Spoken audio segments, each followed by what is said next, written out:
This is the IELTS listening test. You will hear a number of different recordings and you will have to answer questions on what you hear. There will be time for you to read the instructions and questions and you will have a chance to check your work. All the recordings will be played once only. The test is in 4 parts. At the end of the test, you will be given 10 minutes to transfer your answers to the answer sheet. Now turn to part 1.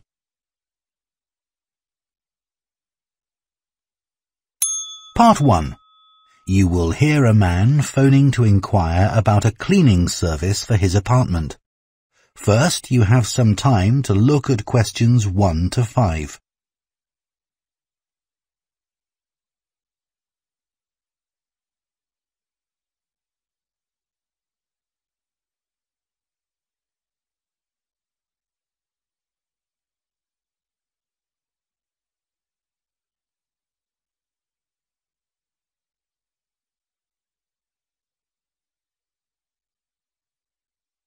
Now listen carefully and answer questions 1 to 5.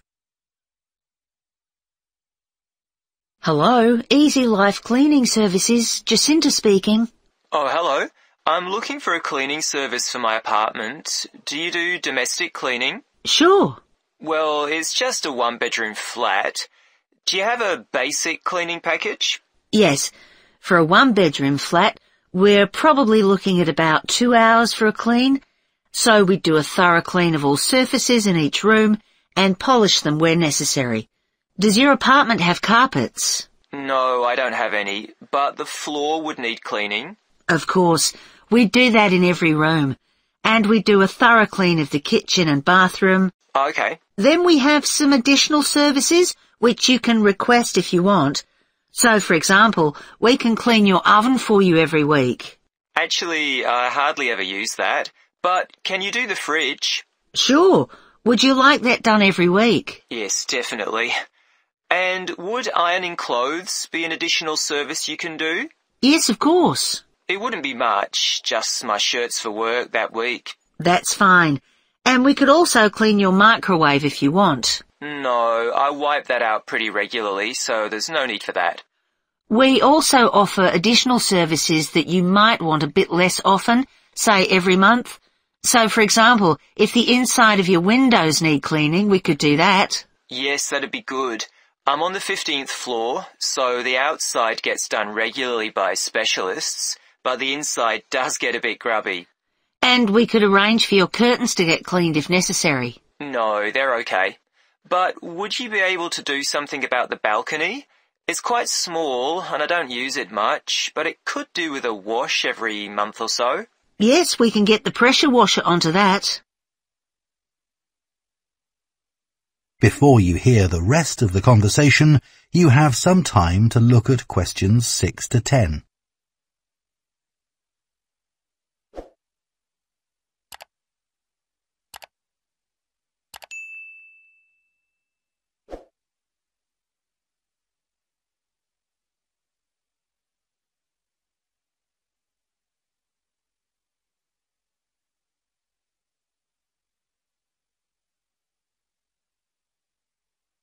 Now listen and answer questions 6 to 10.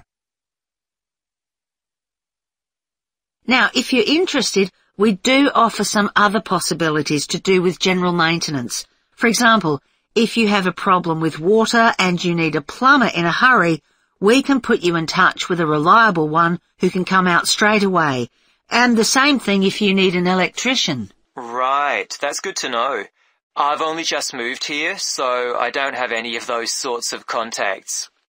And I don't know if this is of interest to you, but we also offer a special vacuum cleaning system which can improve the indoor air quality of your home by capturing up to 99% of all the dust in the air. So if you're troubled by allergies, this can make a big difference. Right, in fact, I don't have that sort of problem, but I'll bear it in mind.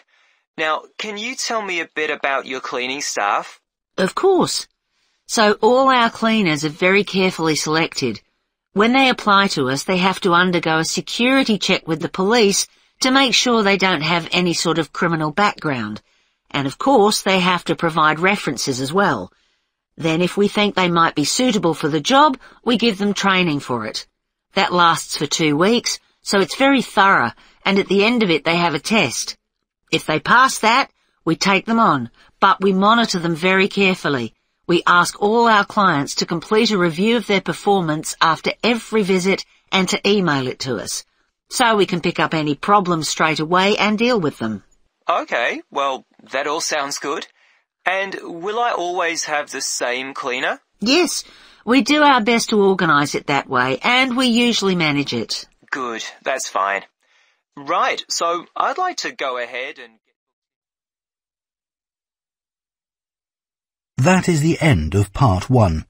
You now have half a minute to check your answers to part 1.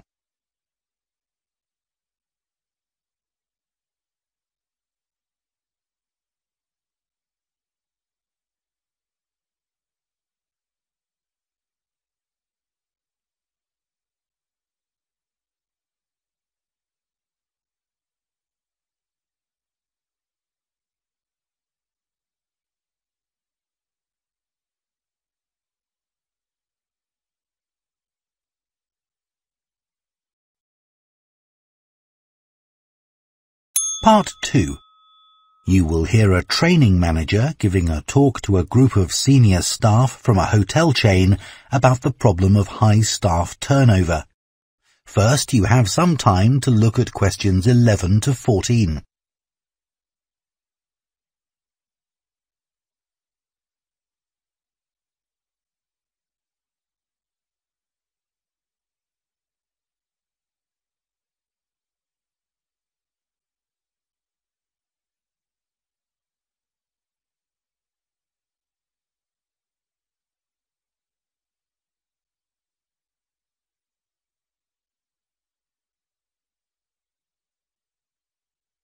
Now listen carefully and answer questions 11 to 14. As many of you here today have worked in the hotel industry for some time, I'm sure you have experienced the problem of high staff turnover in your hotels. Every hotel relies on having loyal and experienced members of staff who make sure that everything runs smoothly. If staff are constantly changing, it can make life difficult for everyone. But why do staff leave frequently in many hotels? Of course, many hotel jobs, such as cleaning, are low-skilled and are not well paid. A lot of managers think it's this and the long hours that are the main causes of high staff turnover. But what they don't realize is that it's the lack of training in many hotel jobs which is a huge factor. So what kind of problems does a high turnover of staff cause? Well, having to recruit new staff all the time can be very time-consuming, and managers may have to cover some duties while waiting for new staff to arrive. This means they don't have time to think about less immediate problems, such as how to improve their service. When staff leave, it can also severely affect the colleagues they leave behind. It has a negative effect on remaining staff, who may start to feel that they too should be thinking about leaving. So what can be done to change this situation? Firstly, managers should stop making basic errors which leave their staff feeling upset and resentful. When organizing shifts, for example, make sure you never give certain staff preferential treatment. All staff should be given some choice about when they work, and everyone should have to work some evening and weekend shifts. If you treat staff fairly, they'll be more likely to step in and help when extra staff are needed. Keeping staff happy has other tangible benefits for the business. Take the Dunwich Hotel as an example. It had been experiencing a problem with staff complaints, and in order to deal with this, invested in staff training and improved staff conditions.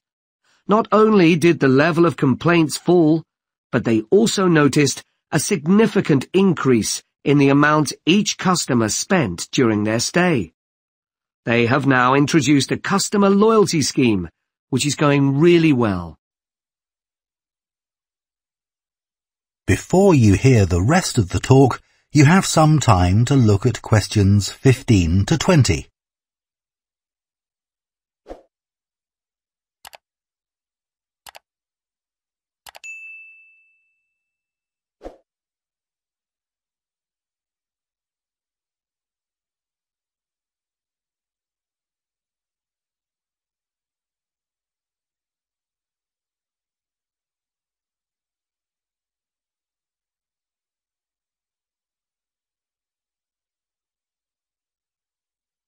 Now listen and answer questions 15 to 20. Now I'd like to look at some ways you can reduce staff turnover in your hotels, and I'll do this by giving some examples of hotels where I've done some training recently. The Sun Club received feedback which showed that staff thought managers didn't value their opinions. They weren't made to feel they were partners who were contributing to the success of the business as a whole.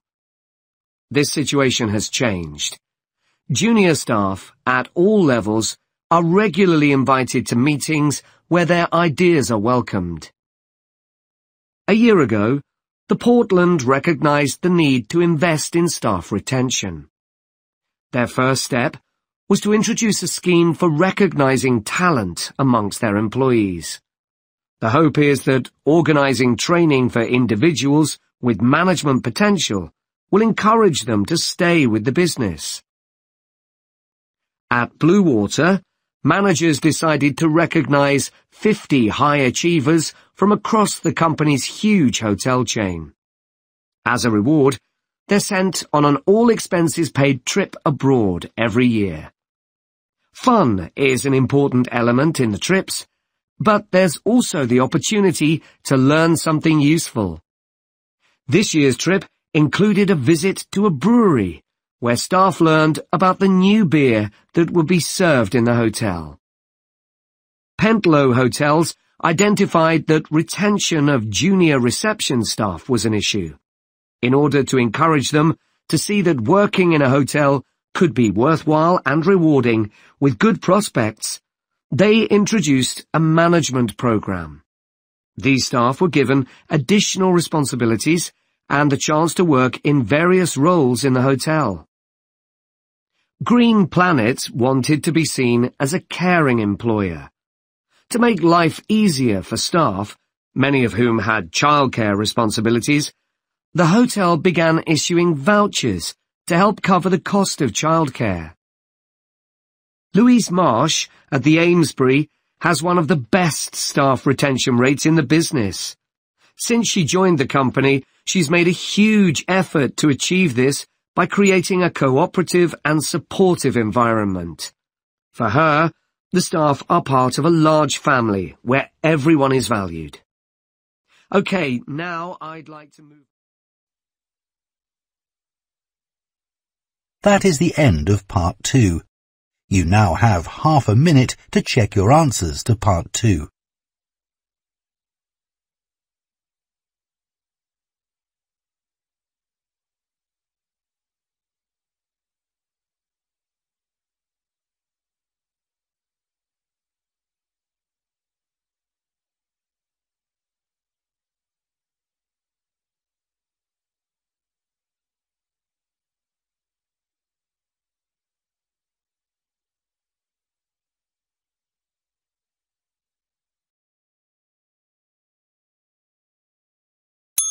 Part 3. You will hear two students called Jean and Thomas discussing their sports science course. First, you have some time to look at questions 21 to 24.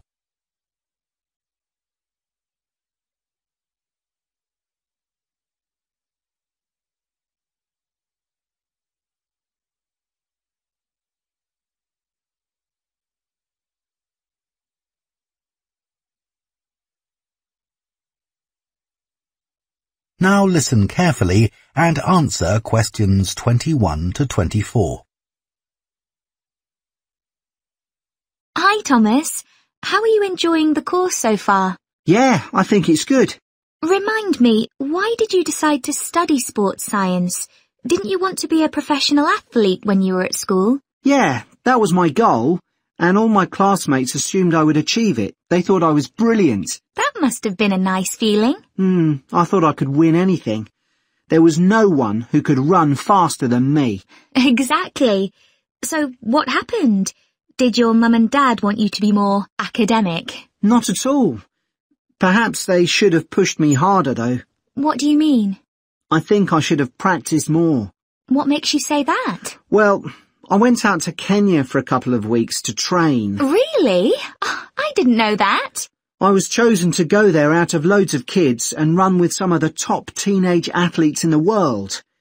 And I was so calm about it. I just kept thinking how fortunate I was. What a great chance this was. Everyone back home was so proud of me. But once we started competing, I very quickly realised I wasn't good enough. That must have been a huge shock. I thought, this can't be happening. I was used to winning. I'm sorry to hear that. It's okay. I'm over it now, and I think it's much better to do a university course. And this one has such a variety of sports-related areas. It's going to be good. Oh, I agree. I chose it because of that. Before you hear the rest of the discussion, you have some time to look at questions 25 to 30.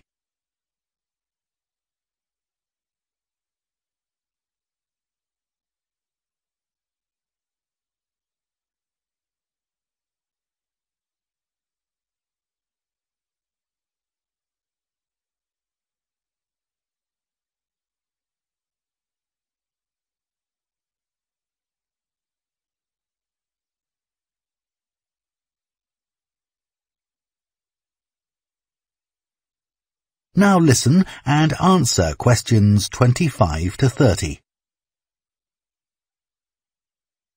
So, Jian, have you thought of any ideas for the discussion session next week on technology and sport? We have to cover more than one sport, don't we? Yeah. You know, we always think technology is about the future, but we could gather some ideas about past developments in sport. Look at early types of equipment, perhaps. I remember reading something about table tennis bats once, how they ended up being covered with pimpled rubber. 'Cause they were just wooden at first, I'd imagine. Yeah. In about the 1920s, a factory was making rolls of the rubber in bulk for something like horse harnesses. Really? Yeah, and someone realised that it would make a perfect covering for the wooden bats. So, what about cricket? That's had a few innovative changes. Maybe the pads they wear on their legs? I don't think they've changed much, but I'm just looking on the internet. And it says that when the first cricket helmet came in 1978, the Australian batsman who first wore it was booed and jeered by people watching because it was so ugly. Wow! Players have to protect themselves from getting hurt. I mean, everyone wears one now. Unlike the cycle helmet. Well, unless you're a professional. But you're right, many ordinary bikers don't wear a helmet. Hey, look at these pictures of original helmet designs. This one looks like an upside-down bowl. Yet the woman's laughing. She's so proud to be wearing it. It says serious cyclists ended up with wet hair from all the hard exercise. I guess that's why they have large air vents in them now, so that the skin can breathe more easily. OK, so we've done helmets. What about golf balls? Or better still, golf clubs. They've changed a lot. Yeah. I remember my great-grandfather telling me that because a club was made entirely of wood, it would easily break and players had to get another. There's no wood at all in them now, is there? No, they're much more powerful.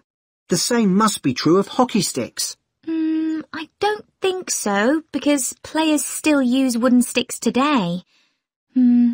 What it does say here, though, is that when the game started, you had to produce a stick yourself. I guess they just weren't being manufactured. So, one more perhaps? What about football? Well, I know the first balls were made of animal skin. Yeah, they covered them with pieces of leather that were stitched together. But the balls let in water when it rained. Oh, that would have made them much heavier. That's right. You can imagine the damage to players' necks when the ball was headed. Oh, how painful that must have been. Yeah.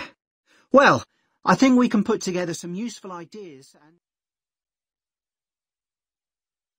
That is the end of part 3. You now have half a minute to check your answers to part 3.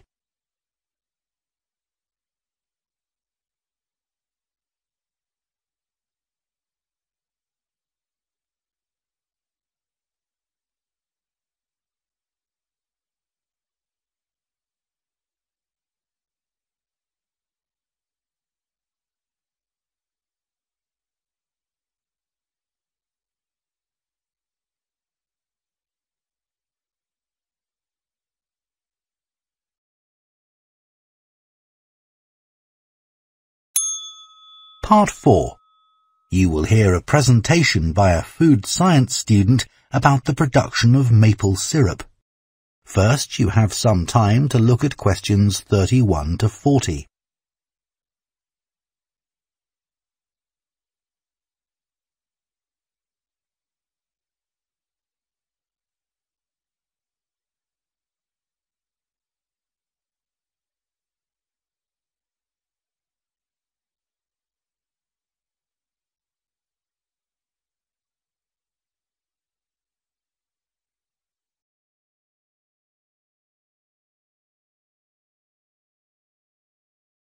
Now listen carefully and answer questions 31 to 40.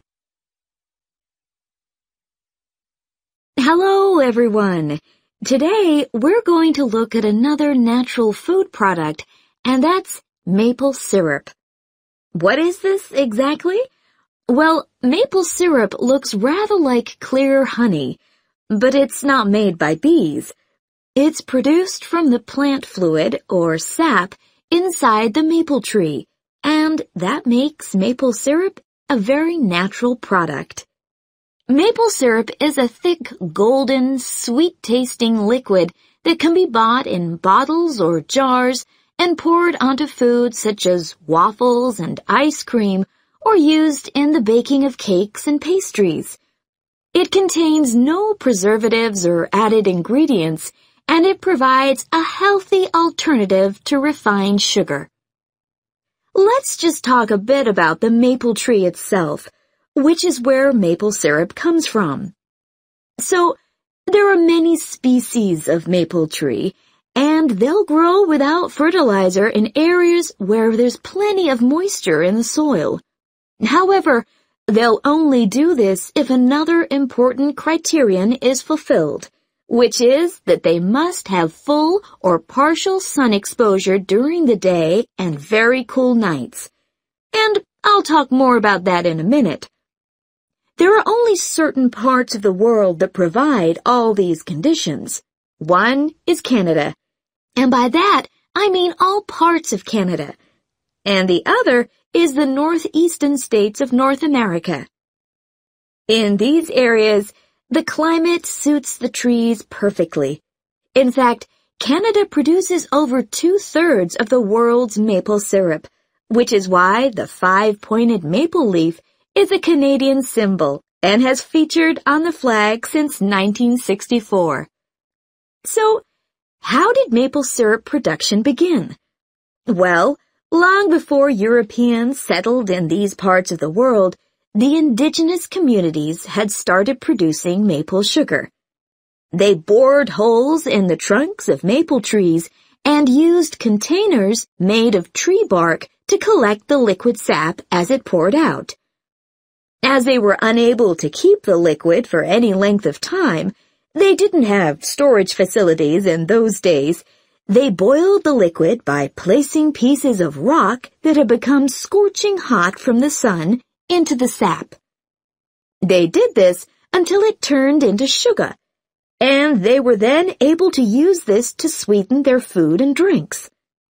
Since that time, improvements have been made to the process, but it has changed very little overall.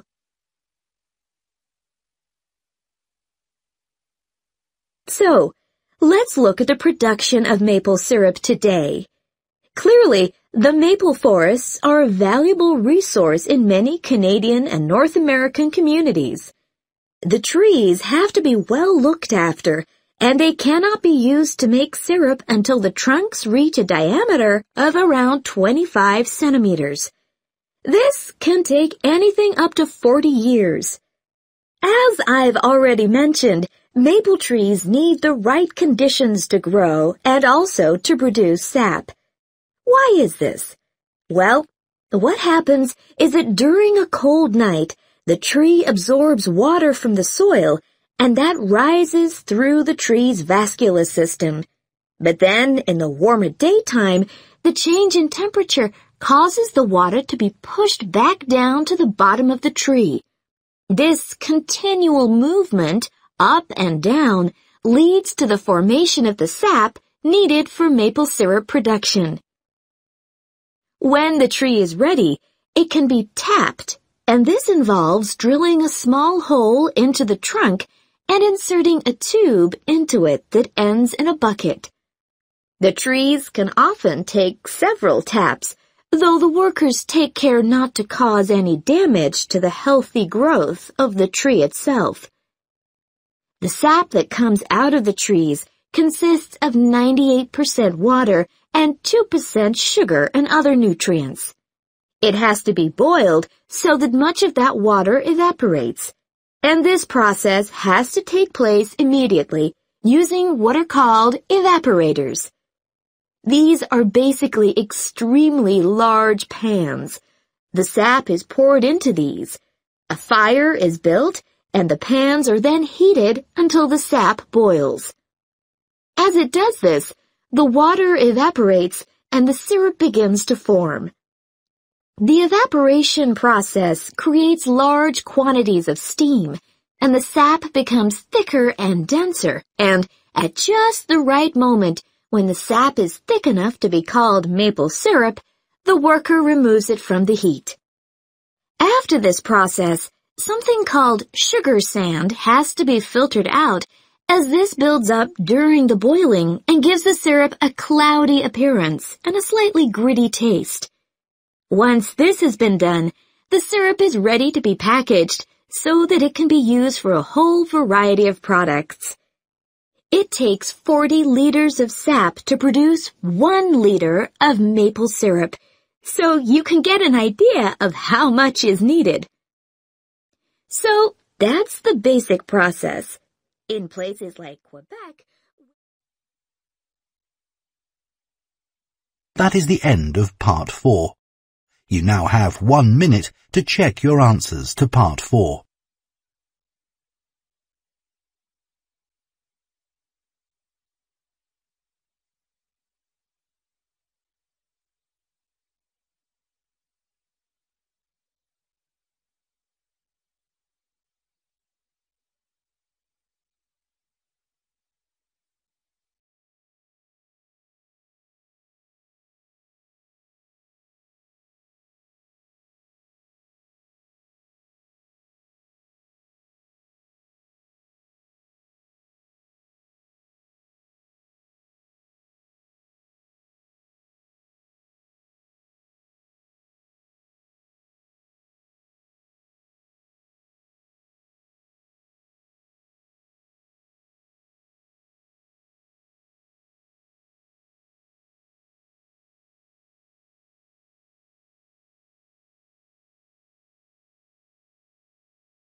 That is the end of the listening test.